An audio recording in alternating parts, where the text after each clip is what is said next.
മിക്കവാറും ദിലീപേട്ടൻ്റെ സിനിമകളൊക്കെ അഭിനയിക്കുന്ന സമയത്ത് ഒരുപാട് ഫ്രീ ആയിരിക്കും. കാരണം എന്താണെന്ന് വെച്ച് കഴിഞ്ഞാൽ ദിലീപേട്ടൻ്റെ ക്യാരക്ടർ മാത്രമല്ല നോക്കുന്നത്, മിക്കവാറും നമുക്കും എന്തെങ്കിലുമൊക്കെ വെച്ച് തരും. അതായത് ഇങ്ങനെ ചെയ്യും, അല്ലെങ്കിൽ അതിനകത്ത് ഇങ്ങനെ നമുക്ക് വേണ്ടി എനിക്ക് വേണ്ടി ഏറ്റവും കൂടുതൽ തമാശകൾ ഉണ്ടാക്കുന്ന ഒരാൾ ദിലീപേട്ടനാണ്. അതിലൊരു ഉദാഹരണമാണ് നമ്മുടെ മീശ മാധവനിലെ.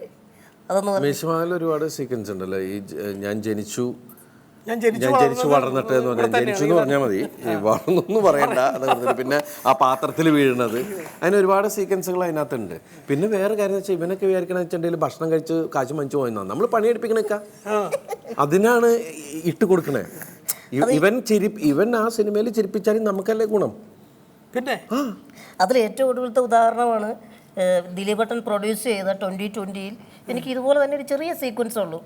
അതിൽ ഞാനൊരു വലിയ പുട്ടുകുറ്റിയും കൊണ്ടാണ് വരുന്നത്, പുട്ടുമായിട്ട് വന്നിട്ട് പറയുന്നത്, ഇതിനും ഭേദം നിനക്ക് തടി പിടിക്കാൻ പോക്കൂടെ. ഇതൊക്കെ ദിലീപേട്ടൻ തന്നെ ഉണ്ടാക്കിയ. അപ്പോൾ അങ്ങനെ കുറേ തമാശകളൊക്കെ ഇങ്ങനെ നമുക്കൊക്കെ വേണ്ടി. അല്ല, ഇപ്പം അജീനെ ഇരുത്തിക്കൊണ്ട് പറയാനല്ല, ഞാൻ പക്രൂന്നും വിളിക്കും, അജീന്നും വിളിക്കും. എനിക്ക് ഭയങ്കര ഇഷ്ടമുള്ള, ഞാൻ ഭയങ്കര ഫാനാണ് അവൻ്റെ.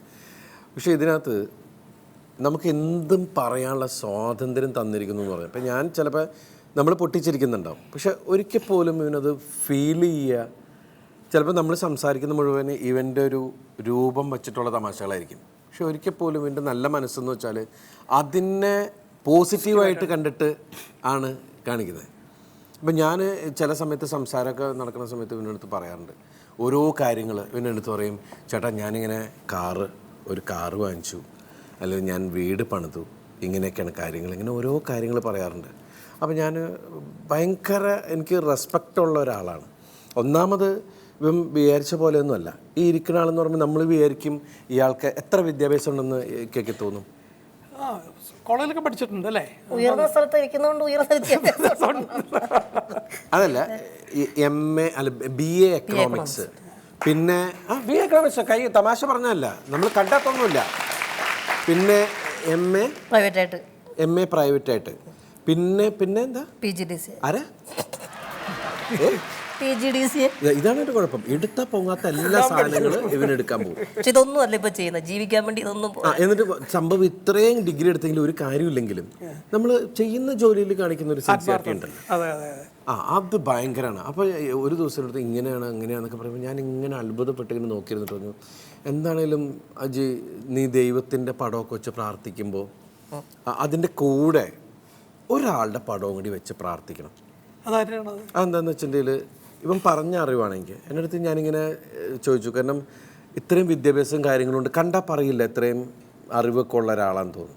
എൻ്റെ അടുത്ത് പറഞ്ഞു, ചേട്ടാ അത് ചെറുപ്പത്തിലൊരു ഇഞ്ചക്ഷൻ എടുത്തപ്പോൾ അമ്മയ്ക്കും അച്ഛനും അറിയില്ലായിരുന്നു. ആ ഇഞ്ചക്ഷൻ എടുത്തതിന് ശേഷം കാരണം ഫേസിന് കറക്റ്റ് ഇതിലാണ് പോണേ, പക്ഷെ കൈയും കാലും വളരുന്നില്ല എന്ന് കുറെ കഴിഞ്ഞപ്പോഴാണ് ഇഞ്ചക്ഷൻ്റെ ഡോസേജ് കൂടിപ്പോയി. അതുകൊണ്ട് അത് മറ്റുള്ള കൈയിനെയും കാലിനെയൊക്കെ ബാധിച്ചു എന്നും പറഞ്ഞിട്ട്, പക്ഷെ ഫേസ് കണ്ടാൽ പറയില്ല. ഇവർ നോക്കുമ്പോൾ കുട്ടി അങ്ങനെ തന്നെ ഇരിക്കുക, അപ്പോൾ പൊങ്ങുന്നില്ല, വളർച്ചയില്ല എന്നൊക്കെ പറഞ്ഞിട്ടത്.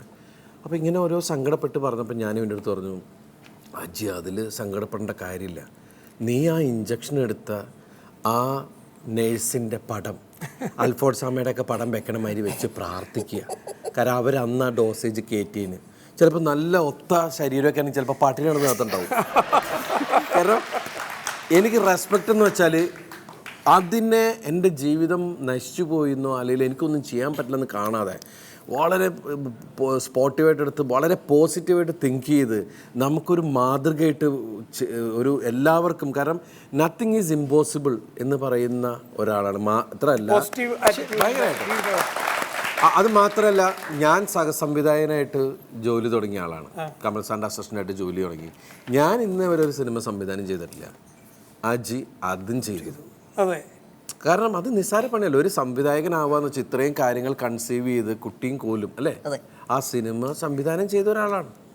അപ്പോൾ ഇതൊരു നിസ്സാര പണിയല്ല. അപ്പം അജി എടുക്കുന്ന എല്ലാം ശരിക്കും പറഞ്ഞിട്ടുണ്ടെങ്കിൽ ഈ പൊക്ലീൻ എടുക്കുന്ന പോലുള്ള പരിപാടികളൊക്കെയാണ് പോയി എടുക്കുന്നത്. അത് നമ്മളൊക്കെ നമുക്ക് കിട്ടിയ കഴിവുകളെക്കാൾ നമുക്ക് കിട്ടാത്ത കഴിവുകളെക്കുറിച്ച് എപ്പോഴും ദുഃഖിക്കുന്നവരാണ്. അയ്യോ എനിക്കിങ്ങനെ ദാസേട്ടനെ പോലെ പാടാൻ പറ്റുന്നില്ലല്ലോ, അല്ലെങ്കിൽ നമ്മുടെ PT ഉഷയെ പോലെ ഓടാൻ പറ്റുന്നില്ലല്ലോ, അങ്ങനെയൊക്കെയാണ് നമ്മൾ ചിന്തിക്കുന്നത്. നമുക്ക് എല്ലാവർക്കും നമുക്ക് ഇല്ലാത്ത കഴിവിനെ കുറിച്ച് ആലോചിച്ചിട്ടാണ് നമ്മൾ സങ്കടപ്പെടുന്നത്. അജി അങ്ങനെയല്ല. പക്രു എപ്പോഴും പോസിറ്റീവായിട്ട് എടുക്കുകയാണ്. എൻ്റെ രൂപത്തിനെ കുറിച്ച് ഇപ്പം നമ്മളെപ്പോഴും പക്രുവിനോട് സംസാരിക്കുമ്പോൾ എനിക്ക് തോന്നിയിട്ടുള്ള ഏറ്റവും വലിയ ഒരു 2-3 മിനിറ്റ് കഴിയുമ്പോഴേക്കും പക്രു നമ്മളോടൊക്കെ വലിപ്പമുള്ള ഒരാളായിട്ടാണ് നമുക്ക് തോന്നുന്നത്. ഇപ്പം നമ്മളെക്കാളും വലിപ്പത്തിലല്ലേ നിൽക്കുന്നത്. ഇപ്പം ഹൈറ്റ് കൂടുതൽ നോക്കി കഴിഞ്ഞാൽ അവനാണ്. ഇപ്പോൾ എനിക്ക് മനസ്സിലായി എന്നെ ഇവിടെ കയറ്റി വെച്ചത് ഇതുപോലെ പൊക്കാനാണ്.